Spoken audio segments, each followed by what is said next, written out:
Tu penses peut-être que le narcissique n'avait absolument rien, mais rien à t'apprendre, que cette relation si douloureuse, si destructrice, était une perte de temps, une blessure béante, une erreur monumentale dont tu ne te remettras jamais vraiment. Mais, et si je te disais que certaines des plus grandes, des plus profondes transformations de ta vie, des prises de conscience les plus puissantes, sont nées exactement là, au cœur de cette obscurité? C'est un paradoxe, n'est-ce pas? Que le poison le plus amer puisse devenir le catalyseur de ta plus grande force. Reste avec moi, accroche-toi à chaque mot, parce qu'aujourd'hui, nous n'allons pas nous attarder sur ce qu'il t'a fait, sur les cicatrices qu'il a laissées. Non, aujourd'hui, on va parler de quelque chose de bien, plus puissant, de ce qu'il t'a révélé sur toi-même, de la lumière qu'il a, malgré lui, allumée au plus profond de ton être.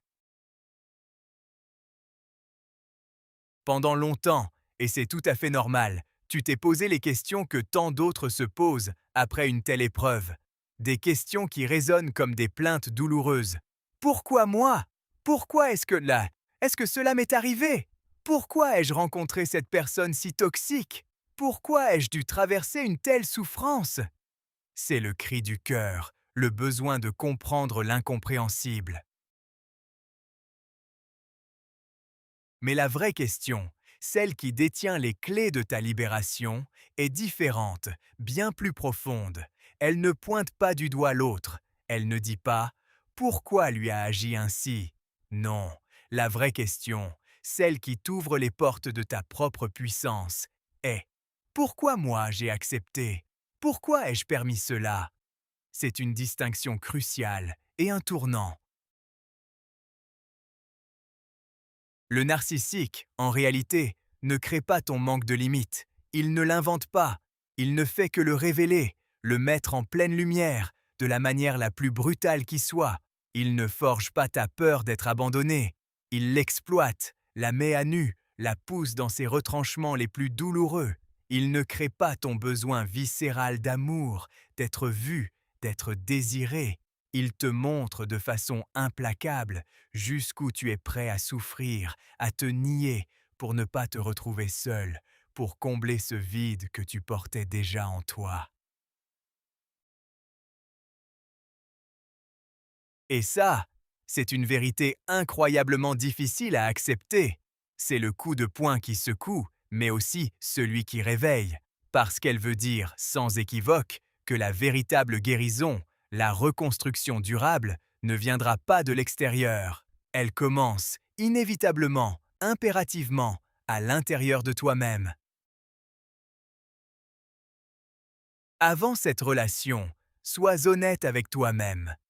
Combien de fois as-tu dit oui quand, au fond de ton cœur, tu voulais désespérément dire non? Combien de fois as-tu trop expliqué tes sentiments, tes choix, tes désirs à des personnes qui ne cherchaient pas vraiment à comprendre? Tu pardonnais trop vite, tu accordais des secondes, troisième, quatrième chance. Tu supportais trop longtemps l'insupportable, espérant un changement qui ne venait jamais. Et un jour, tu t'es vidé, complètement. Il n'y avait plus rien à donner, plus aucune ressource, plus aucune étincelle. Tu étais une coquille vide, épuisée physiquement, mentalement, émotionnellement. C'est là, dans ce vide sidéral, que tu as compris quelque chose d'essentiel, une vérité brutale mais libératrice. L'amour sans limite n'est pas de l'amour. Non, c'est au contraire un acte d'auto-abandon, une trahison de soi-même. Le narcissique excelle dans l'art de tester les limites, encore et encore et encore. Il repousse, il sonde, il franchit chaque ligne rouge que tu as tracée, et même celle que tu n'as pas osé tracer, mais pas parce qu'il est fondamentalement plus fort que toi.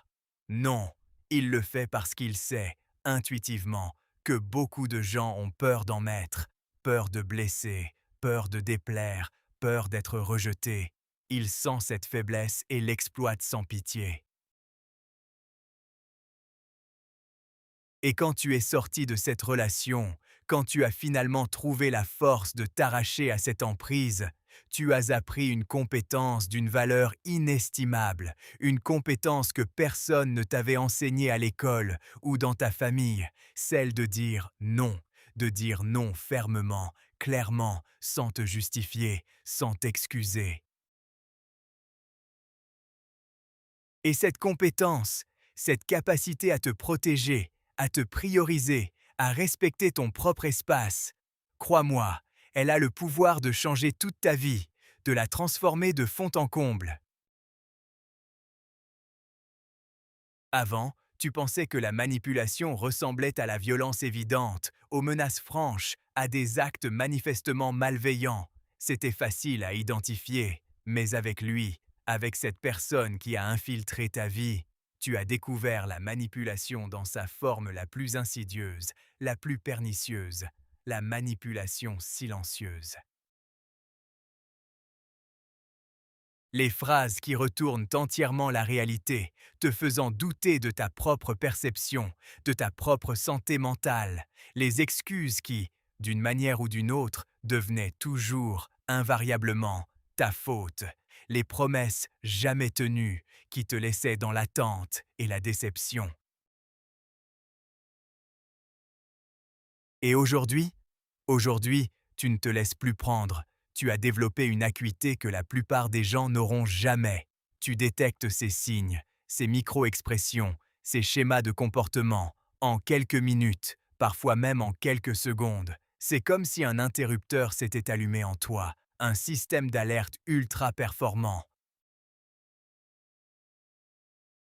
Ce que tu as appris dans la douleur, dans la confusion la plus totale, t'a donné un radar émotionnel, une boussole interne, plus précise que n'importe quelle autre. C'est un cadeau amer, mais c'est un pouvoir immense.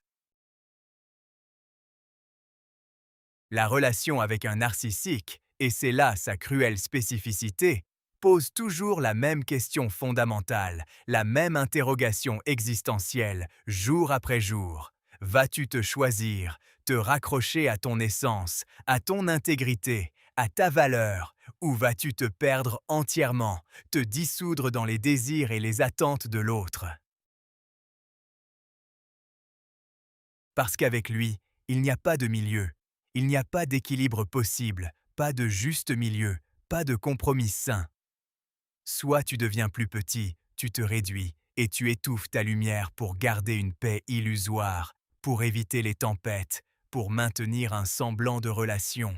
Ou soit tu deviens plus fort, tu te lèves, tu grandis, tu te bats pour te sauver de cette noyade imminente. Beaucoup de gens pensent que le Goldmartian que leur vraie force, leur résilience, leur sagesse vient de relations saines, de soutien inconditionnel. Et c'est en partie vrai, mais souvent, la vraie force, la force la plus inébranlable, celle qui te forge pour la vie, naît quand tu comprends une vérité parfois douloureuse, mais profondément libératrice. Personne ne viendra te sauver. Personne ne peut te sortir de là si tu ne décides pas de te choisir, de prendre ta propre main, de devenir ton propre héros. Et ce moment précis, cette prise de conscience radicale, c'est un tournant majeur, un point de non-retour dans une vie. Si tu regardes honnêtement, en toute lucidité, les débuts de cette relation, tu savais, n'est-ce pas? Au début, il y avait cette petite voix.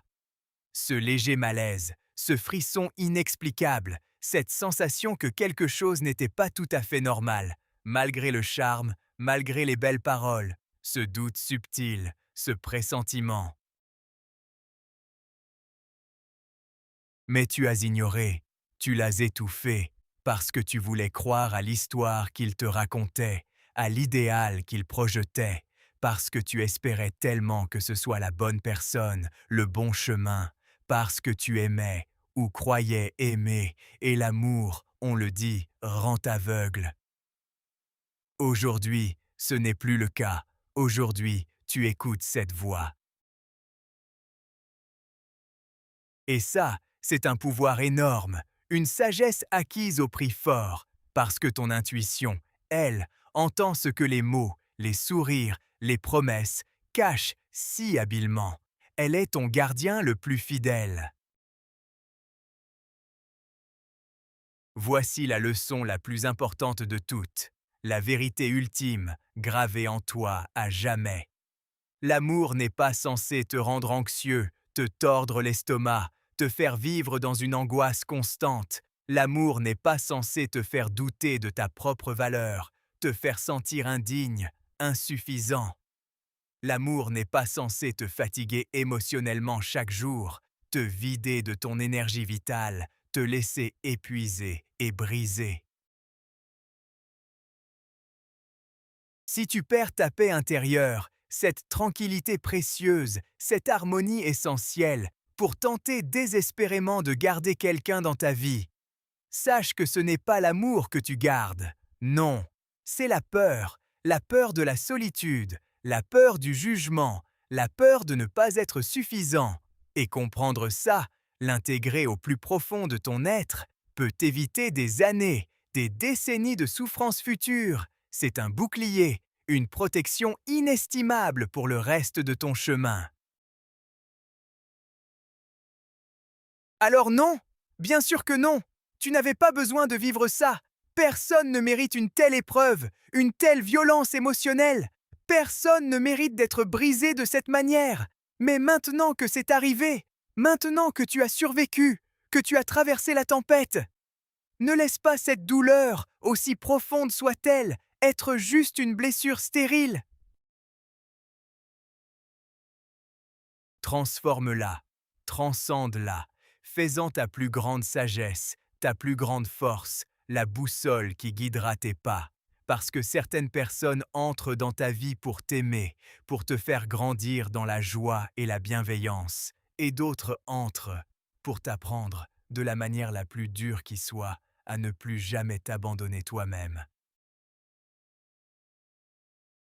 Si cette vidéo a mis des mots sur ce que tu as vécu, sur les recoins de ton âme que tu as explorés, alors je t'invite, je t'encourage à écrire simplement en commentaire, avec toute la force et la détermination de ton cœur. Je me choisis maintenant.